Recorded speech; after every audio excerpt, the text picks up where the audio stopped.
Hi നമസ്കാരം. എല്ലാവർക്കും നമ്മുടെ മറ്റൊരു പുതിയ വീഡിയോയിലേക്ക് വീണ്ടും സ്വാഗതം. ഇന്നത്തെ വീഡിയോയിൽ നിങ്ങൾക്ക് എല്ലാവർക്കും യൂസ്ഫുൾ ആവുന്ന ഒരു അടിപൊളി ടിപ്സാണ് കാണിച്ചു തരാൻ പോകുന്നത്.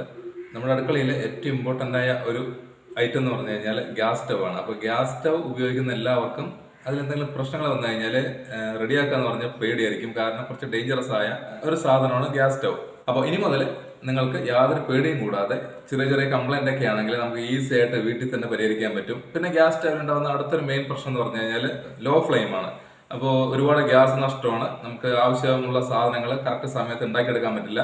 അപ്പോൾ ഇതുപോലുള്ള കുഞ്ഞു കുഞ്ഞു പ്രശ്നങ്ങൾക്ക് ഈസി ആയിട്ടുള്ള പരിഹാരമാണ് ഇന്നത്തെ വീഡിയോയിൽ കാണിച്ചു തരാൻ പോകുന്നത്. തീർച്ചയായിട്ടും വീഡിയോ മുഴുവനായിട്ട് കണ്ടാൽ മാത്രം പോരാ. ഇഷ്ടമാകുകയാണെങ്കിൽ ഒന്ന് ലൈക്ക് ചെയ്ത് ഷെയർ ചെയ്യുക, കമൻറ്റ് ചെയ്യുക, സബ്സ്ക്രൈബ് ചെയ്യുക.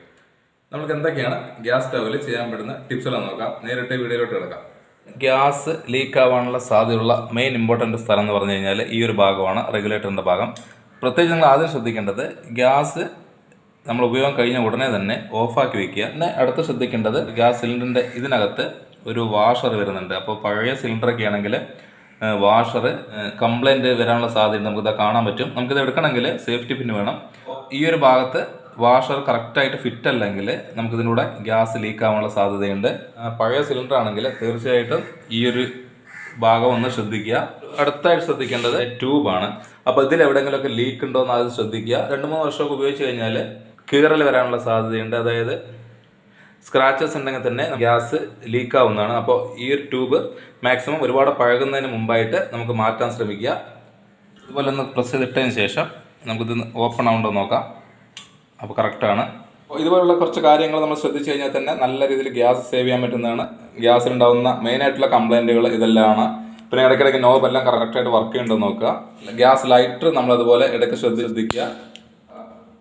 കാരണം സ്പാർക്ക് നല്ല രീതിയിൽ കുറഞ്ഞു കഴിഞ്ഞാൽ നമ്മൾ 3-4 തവണയെങ്കിലും നമ്മൾ പ്രസ് ചെയ്താൽ മാത്രമേ സ്പാർക്ക് ഉണ്ടാവുള്ളൂ. അപ്പോൾ അത്രയും ഗ്യാസ് നഷ്ടപ്പെടുന്നു. ഇനി അടുത്തൊരു മെയിൻ പ്രശ്നം എന്ന് പറഞ്ഞു കഴിഞ്ഞാൽ ഗ്യാസ് സ്റ്റവ് ക്ലീൻ ചെയ്യുക എന്നുള്ളതാണ്. കാരണം നമ്മൾ എത്രയൊക്കെ നീറ്റായി ക്ലീൻ ചെയ്താലും ഒരു 2 ദിവസമൊക്കെ ഉപയോഗിക്കുന്ന സമയത്ത് ഇതുപോലുള്ള കറകൾ വരാനുള്ള സാധ്യതയുണ്ട്. തിളച്ച് പൊങ്ങി ആദ്യം പോയിരുന്ന സ്ഥലം കൂടിയാണത്.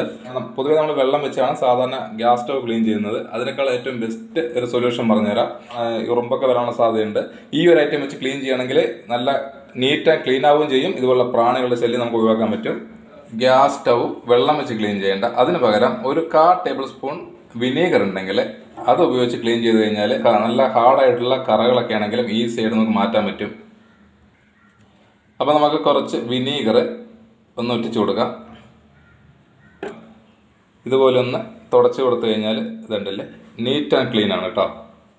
പലതരം രീതിയിലുള്ള കറകൾ ഉണ്ടാവും. പാല്, കറികൾ ഒക്കെ തിളച്ച് പൊങ്ങുന്നതുകൊണ്ട് നമുക്ക് ഇത് ക്ലീൻ ആക്കി എടുക്കാൻ വേറെ ഒരു സൊല്യൂഷൻ്റെ ആവശ്യമില്ല.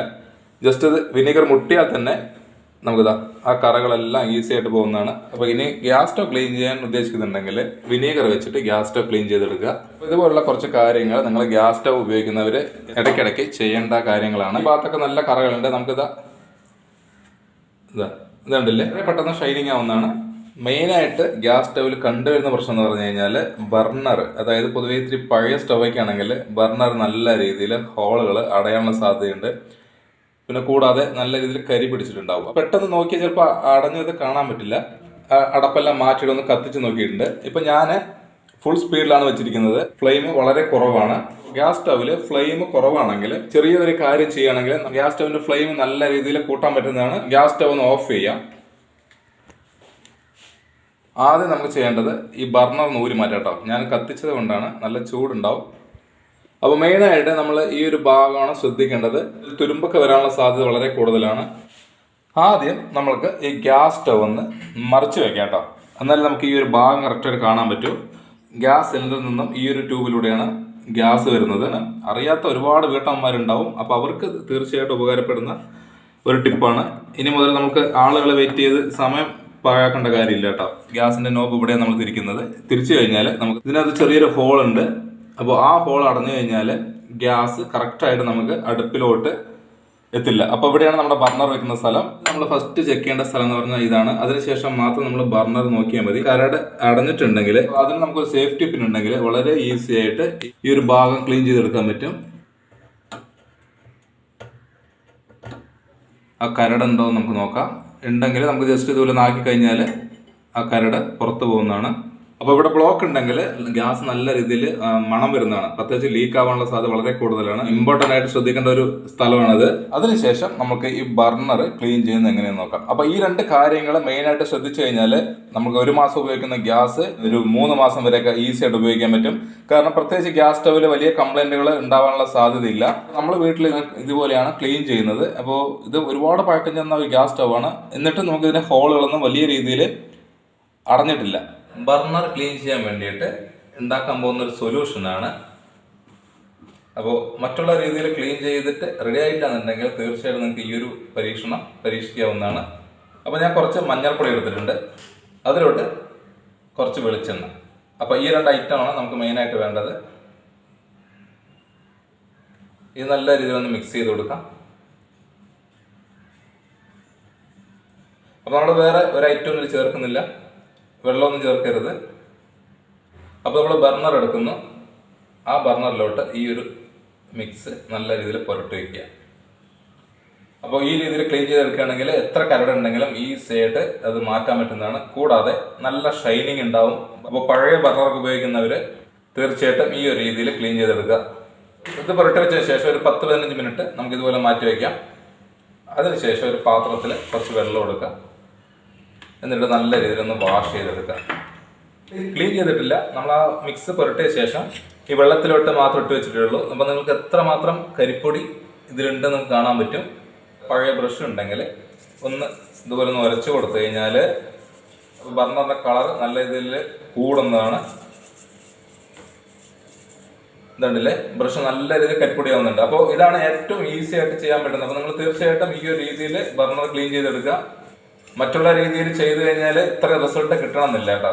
ഇത്രയധികം കരിപ്പൊടി നമ്മുടെ ആ ബർണറിലുണ്ട്. അപ്പോൾ നിങ്ങൾ തീർച്ചയായിട്ടും ഇടയ്ക്ക് ഒരു മാസത്തിൽ 1-2 തവണയെങ്കിലും ഇതുപോലെ ക്ലീൻ ചെയ്തെടുക്കുക. ഇതൊന്ന് ഉണങ്ങാൻ വേണ്ടി നമുക്ക് വെയിറ്റ് ചെയ്യാം. നമുക്ക് ഈ ബർണർ മഞ്ഞപ്പൊടിയെല്ലാം ഇട്ട് ആ ഒരു സൊല്യൂഷൻ വെച്ച് ക്ലീൻ ചെയ്തതാണ്. അപ്പോൾ ഇതിൽ അത്യാവശ്യം മഞ്ഞപ്പൊടിയുടെ കളറുണ്ട്. കാരണം ആ ഒരു രീതി ചെയ്യുകയാണെങ്കിൽ നമുക്കിതിൻ്റെ ഹോളുകൾ പൂർണ്ണമായിട്ടും അടഞ്ഞ ഹോൾ പോലും നമുക്ക് ഈസി ആയിട്ട് കണ്ടുപിടിക്കാൻ പറ്റും. മറ്റുള്ള രീതിയിൽ നിങ്ങൾ ക്ലീൻ ചെയ്ത് റെഡി ആയിട്ടില്ല എന്നുണ്ടെങ്കിൽ തീർച്ചയായിട്ടും ഇനി ഈ ഒരു രീതി ചെയ്യുകയാണെങ്കിൽ നല്ല രീതിയിൽ ഫ്ലെയിം കിട്ടുന്നതാണ്. നമുക്കൊന്ന് കത്തിച്ച് നോക്കാം. ഗ്യാസ് എല്ലാം ക്ലീൻ ചെയ്തു, അതുപോലെ ബർണർ ക്ലീൻ ചെയ്തു. ഫ്ലെയിമിൽ ചെറിയ വ്യത്യാസം ഉണ്ടായിരുന്നു, കാരണം ഇടയിലൊക്കെ ഒരു മഞ്ഞ ഫ്ലെയിമായിട്ട് വരുന്നുണ്ടായിരുന്നു. അത് പൊതുവെ ഗ്യാസ് കഴിയാറാകുമ്പോൾ നമുക്ക് പൊതുവെ അങ്ങനെ ഒരു മഞ്ഞ ഫ്ലെയിം ഉണ്ടാവുന്നത്. അപ്പോൾ നമ്മളിതാ ഗ്യാസ് നമ്മൾ ഏകദേശം ഫുള്ളാക്കിയിട്ടുണ്ട്.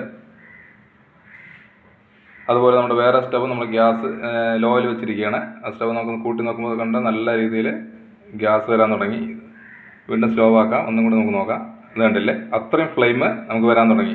അപ്പോൾ നല്ല രീതിയിൽ കരടുണ്ടായിരുന്നതാണ്. അപ്പോൾ പല സാധനങ്ങളും നമ്മൾ പൊതുവേ നിങ്ങൾ ശ്രദ്ധിക്കണം. നമ്മൾ എന്തെങ്കിലും അടുപ്പിൽ തിളച്ച് പൊങ്ങിക്കഴിഞ്ഞാൽ ബർണർ നല്ല രീതിയിൽ ഉടനെ തന്നെ ക്ലീൻ ചെയ്യുന്നതാണ് ഏറ്റവും നല്ലത്. ഇപ്പോൾ കറക്റ്റായിട്ട് എല്ലാ ഹോളുകളിലും ഫ്ലെയിം ഉണ്ട്. നിങ്ങൾ ചെയ്ത് നോക്കുക. ഗ്യാസ് നല്ല രീതിയിൽ സേവ് ചെയ്യാൻ പറ്റുന്നതാണ്. ഗ്യാസ് അടുപ്പിൽ തീ കുറവാണെന്ന് ആരും കംപ്ലൈൻറ്റ് പറയരുത്. അപ്പോൾ ഇതുപോലെ ചെയ്ത് നോക്കുക. 2 അടുപ്പും നല്ല രീതിയിൽ കത്തുന്നുണ്ട്. അപ്പോൾ ഈസിയാണ്, എല്ലാവരും ഒന്ന് ട്രൈ ചെയ്ത് നോക്കുക.